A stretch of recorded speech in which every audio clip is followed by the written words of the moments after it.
ভিয়ের আসল নাম Kim তাহায়ুং। V 30 December 1995-এ south কোরিয়ার ডায়েগু শহরে একটি কৃষক পরিবারে জন্মগ্রহণ করে। ভি তার 3 ভাই বোনদের মধ্যে সবার বড়। তার পরিবারের ফিনান্সিয়াল অবস্থা খারাপ হওয়ার কারণে ভি এর বাবা মা দুজনেই কৃষিকাজ করতেন। দ্যাটস ওয়াই ভি এর সঙ্গে তাদের খুব বেশি সময় কাটানোর সুযোগ হতো না, এবং ভি কিন্তু এই কারণে ছোটবেলা থেকেই তার দাদির কাছেই বড় হয়েছিল।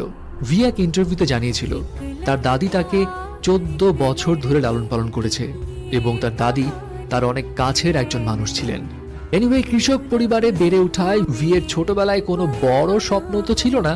সে খুব ছোট থেকেই ধরেই নিয়েছিল বড় হয়ে সে তার বাবার মতোই কৃষক হবে। বাট ভি এর এই চিন্তা ভাবনা টোটালি পাল্টে যায় যখন ভি তার বাবার ইন্সপিরেশনে স্যাক্সোফোন বাজানো শেখা শুরু করে। আর ব্যাস তখন থেকেই তার ভিতরে মিউজিকের প্রতি আগ্রহের বীজ একটু একটু করে বোনা শুরু হয়।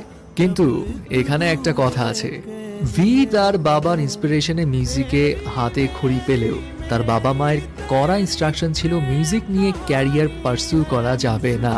তবে ভি যখন ক্লাস 9-এ পড়ে তখন তার লাইফে আসলো আনপ্রেডিক্টেবল একটা টার্নিং পয়েন্ট।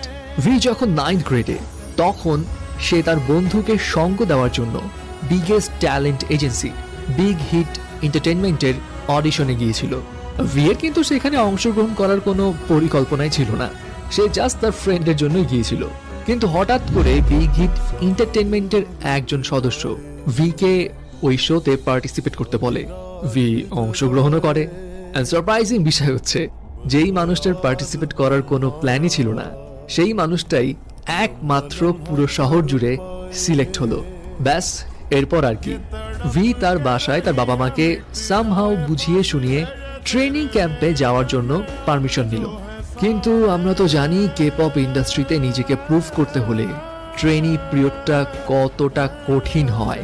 অ্যান্ড অন্যান্যদের মতো ভিকেও খুব সকালে উঠে দিনে 12 থেকে 15 ঘন্টা প্র্যাকটিস করতে হতো।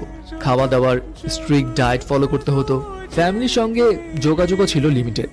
এবং ট্রেনিংয়ের এই কঠিন পরিস্থিতি দেখে ভি এক পর্যায়ে ডিসাইড করে নিয়েছিল সে গিভ আপ করে ফেলবে। ভি এক ইন্টারভিউতে জানিয়েছিল সে তার বাবাকে এক রাতে কল করে কান্নাকাটি করেছিল এবং জানিয়েছিল সে ফিরে আসতে চায়। তার বাবা তখন ভিকে একটা কথাই বলেছিল, ফিরে আসতে চাইলে আসতে পারো, এখানে তোমার জন্য আরো অনেক সহজ কাজ আছে।